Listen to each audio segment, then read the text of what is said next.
श्री कृष्णचंद्र भगवान की जय। आज हम चर्चा करेंगे जन्माष्टमी पर। भगवान श्री कृष्ण स्वयं अपने जन्म के संबंध में कहते हैं कि मेरा जन्म भाद्रपद कृष्ण पक्ष की अष्टमी और रोहिणी नक्षत्र था। मध्य रात्रि के समय जब चंद्रोदय हो रहा था, ऐसे योग में मैंने जन्म लिया था। अब वर्तमान समय में कई विद्वानों ने एक बात कही है कि चूंकि 5 अगस्त को शुभ मुहूर्त करने में कोई दिक्कत नहीं है,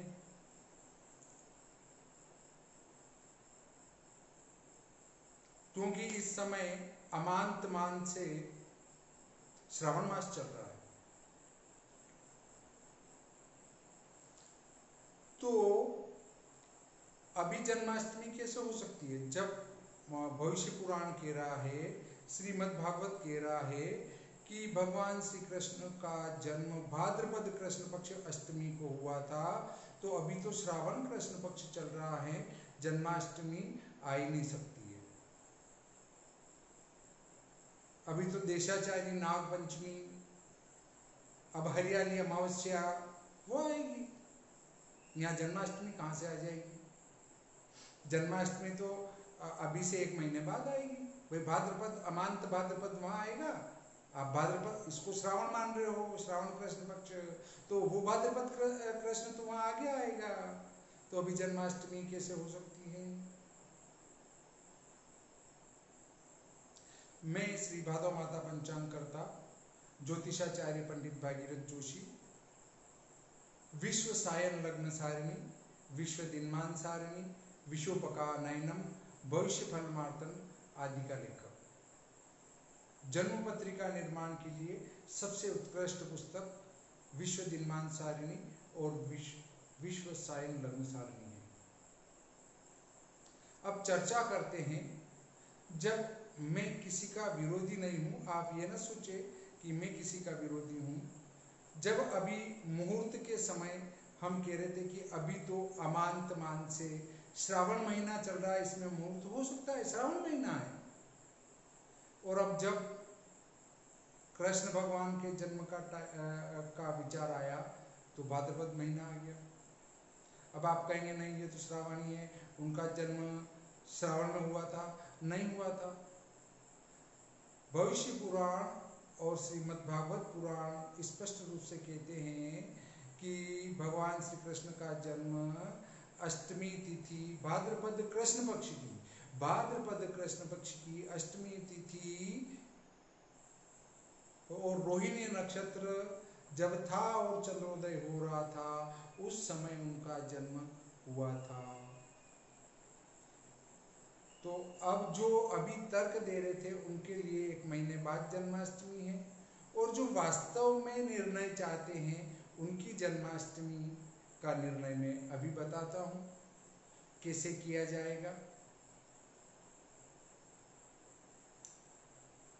धाराएं 3 प्रचलित हैं, स्मार्त, वैष्णव, निम्बार्क। तो कुल मिलाकर निम्बार्क तो जन्माष्टमी के संबंध में कुछ कहते नहीं है विशेष, परंतु मुख्य रूप से स्मार्त और वैष्णव। वैष्णव कौन? वे व्यक्ति जिनने किसी वैष्णव गुरु से दीक्षा लेकर गले में तुलसी की कंठी धारण की है, ललाट के ऊपर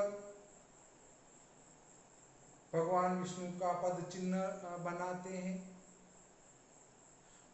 अपनी भुजा के ऊपर तप्त मुद्रा से शंख चक्र जिनने बनवाए हैं, वे वैष्णव हैं। इसके अलावा जिनने वैष्णव गुरु से दीक्षा ली, वे वैष्णव हैं।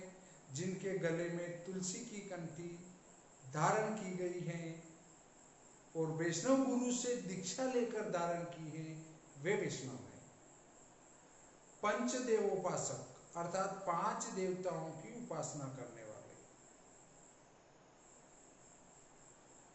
दुर्गा माता, शिव जी, गणेश जी, सूर्य भगवान आदि और विष्णु भगवान, इन पांचों की जो आराधना उपासना करते हैं वे पंचदेवोपासक स्मार्त हैं। अब यहाँ एक भ्रामक धारणा और है। भ्रामक धारणा यह है कि वैष्णव लोग शाकाहारी होते हैं, इसका अर्थ स्मार्त लोग जो हैं मांसाहारी होते हैं। ऐसा नहीं है। निम्बार्क, वैष्णव, स्मार्त, नाथ संप्रदाय आदि आदि जो कई संप्रदाय हैं वो सब मिलकर एक सनातन धर्म का निर्माण होता है। और सनातन धर्म में मांस सेवन वर्जित किया गया है।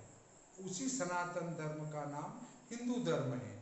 अब वर्तमान समय में एक बड़ी भारी समस्या आ चुकी है कि आप यदि कहीं जाते हैं और वहाँ पर अगर शाकाहार और मांसाहार दोनों बने हुए हैं और आपने कहा कि भाई एक थाली लगा दो, तो हो सकता है आपकी थाली में जो आप नहीं खाना चाहते हैं वो वस्तु भी आ जाए। ऐसा हुआ है किसी के साथ, इसलिए मैं बता रहा हूँ। यदि आप ये सोचिए कि स्मार्त धर्म या जिसको कहते हैं हिंदू धर्म, उसमें ऐसी ग्लानि आने लगी है कि यदि आप थाली लगाने की कहेंगे तो उसमें अंडा आ सकता है, आ जाएगा नहीं कह रहा हूँ, आ सकता है, आया है इसलिए कह रहा हूँ, किसी के आया है, और उसमें अन्य कुछ भी आ सकता है। अगर आप पूर्णतया शाकाहारी हैं तो आपको कहना पड़ेगा कि जैन थाली लगाओ। तो अब आप ये सोच लो कि आपके धर्म में कितनी ग्लानि आ चुकी हैं कि हिंदुओं को शाकाहारी पूर्णतया कुछ व्यक्ति नहीं मानते हैं। ऐसा नहीं कह रहा हूँ सब नहीं मानते, कुछ व्यक्ति नहीं मानते हैं। तो जो अब हम धड़ल्ले से मांसाहार की तरफ बढ़ते जा रहे हैं वो बहुत गलत है। और कोरोना जी ने आपको ये बात समझा दी है कि जो मांसाहार करेगा उससे मैं प्रेम करूंगा, और जो शाकाहारी होगा उनसे मैं प्रेम नहीं करूंगा, अर्थात वो दूर रहेगा। आपके धर्म में देखिए कि पुरुष पूरे कपड़े पहनेगा, यहाँ तक फुल आस्तीन, परंतु लड़कियां कंधा दिखाने वाली, कुछ लड़कियां, सब नहीं, कुछ लड़कियां कंधा दिखाने वाले कपड़े धारण करेंगी, नीचे से भी घुटने के ऊपर पहनेगी।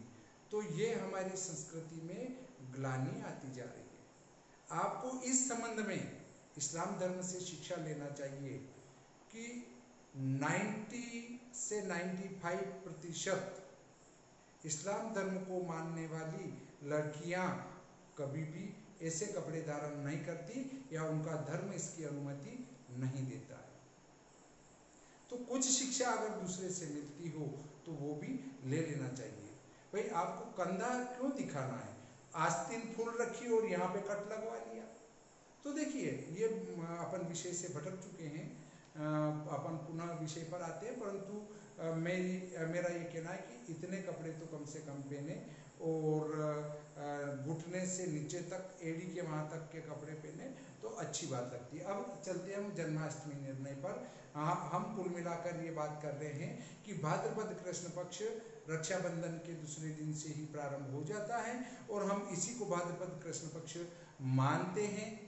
और शास्त्र भी, पुराण भी यही बात कहता है कि भाद्रपद कृष्ण पक्ष यही है। इसमें आगे बढ़ते हैं हम, जन्माष्टमी का निर्णय कैसे करें। बिंदु नंबर 1 आता है, यदि जन्माष्टमी अर्धरात्रि में अष्टमी वाले दिन ही हो तो उसी दिन जन्माष्टमी मनाई जाएगी। नंबर 2 पे आता है, यदि सप्तमी तिथि के दिन अष्टमी अर्धरात्रि में आ जाए तो उसी दिन जन्माष्टमी मनानी चाहिए। नंबर 3 कहता है कि यदि दोनों दिन अष्टमी मध्य रात्रि में हो, अर्धरात्रि में हो, तो दूसरे दिन अष्टमी मनानी चाहिए। नंबर 4, यदि अष्टमी दोनों दिन मध्य रात्रि में है और दोनों दिन रोहिणी नक्षत्र मध्य रात्रि अर्थात अर्धरात्रि में है, तो दूसरे दिन जन्माष्टमी मनाई जाएगी।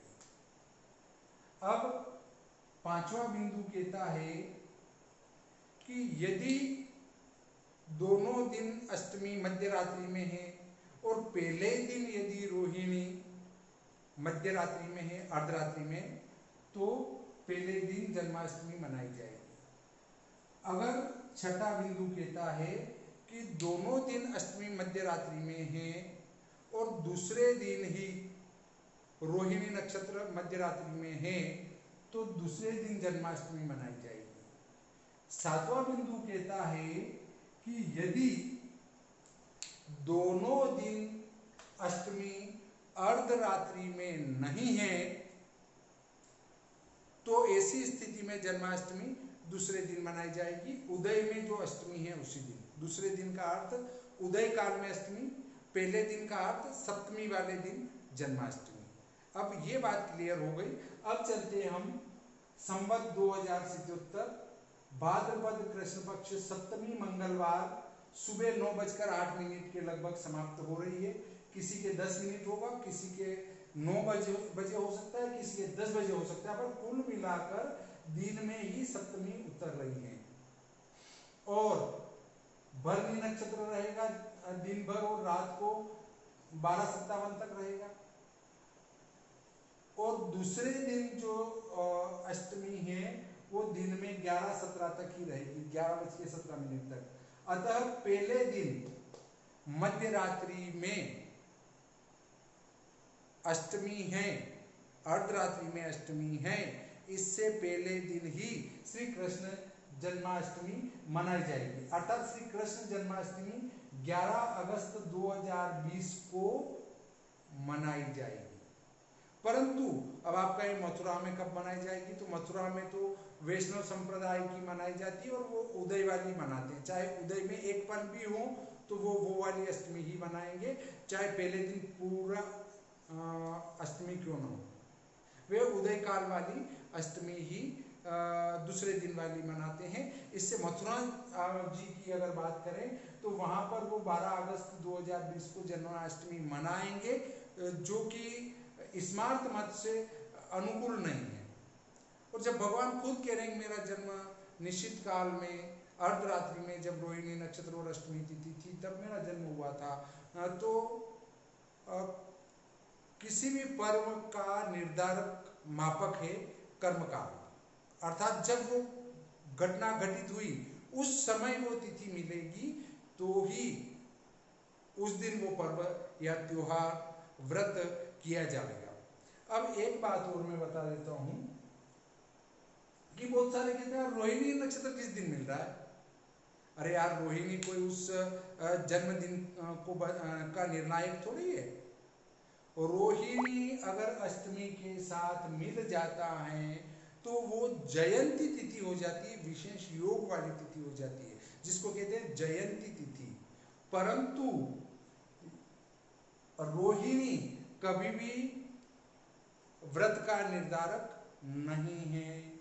अर्थात यदि अष्टमी के दिन रोहिणी पूरा दिन रात रहता और यहाँ पर अष्टमी पूरी रात अर्धरात्रि में रहती तो भी पहले दिन ही जन्माष्टमी मनाई जाती, क्योंकि रोहिणी से इसका कोई संबंध नहीं है। रोहिणी का संबंध कब बनेगा, जब ये वाली स्थितियां बनेगी। अर्थात हम अधोगति में पढ़े हैं कि दोनों दिन अर्धरात्रि में अष्टमी है और एक ही दिन रोहिणी है, तब वहाँ रोहिणी को देखा जाएगा, न कि हर बार रोहिणी को देखेंगे, ऐसा कभी नहीं होगा। अर्थात आप इस बात से पूर्णतया सहमत हो चुके होंगे कि अर्धरात्रि में जिस दिन अष्टमी होगी उसी दिन श्री कृष्ण जन्माष्टमी मनाई जाएगी। वैसे तो मेरी सलाह है कि स्मार्त हो या वैष्णव हो या निम्बार्क हो या अन्य कोई संप्रदाय हो, सभी को कर्मकाल व्यापिनी तिथि में ही वह पर्व मनाना चाहिए। और कर्मकाल व्यापिनी तिथि कब बनती है? भाद्रपद कृष्ण पक्ष सप्तमी मंगलवार को अष्टमी कर्मकाल व्यापिनी होगी। इससे सभी धर्म प्रेमी जनता, धर्म प्रेमी भाई बहन आदि श्री कृष्ण जन्माष्टमी का व्रत पूजन आदि भाद्रपद कृष्ण पक्ष सप्तमी मंगलवार दिनांक 11 अगस्त 2020 को ही करें। शायद अब इसमें किसी प्रकार का कोई शास्त्रार्थ बाकी नहीं रह गया होगा। और फिर भी यदि किसी को कुछ शंका हो, और प्रारंभ में जो मैं विषय से हटकर बोला उस पर किसी को नाराजगी हो, तो मैं इसके लिए माफ़ी चाहता हूँ। किसी का दिल दुखा हो तो उसके लिए भी मैं माफ़ी चाहता हूँ। परंतु मेरी कुल मिलाकर सलाह ये है कि कपड़े अच्छे पहने, अच्छे लगें। मेरा किसी का दिल दुखाना नहीं है, वो उद्देश्य भी नहीं है। सिर्फ मेरा ये कहना है कि कपड़े अच्छे पहनेंगे, अच्छे लगेंगे। तो अच्छे कपड़े पहने, खुश रहें। आने वाली जन्माष्टमी सभी के लिए मंगलमय हो, और हम इस जन्माष्टमी पर भगवान श्री कृष्ण से एक निवेदन करें कि हे प्रभु, हमारा जो भगवान श्री राम का मंदिर निर्माण कार्य चल रहा है वो राजी खुशी संपन्न हो, और हम सभी खुशी खुशी रामलला के दर्शन करने के लिए अयोध्या जी जाए। बोलिए श्री कृष्णचंद्र भगवान की जय।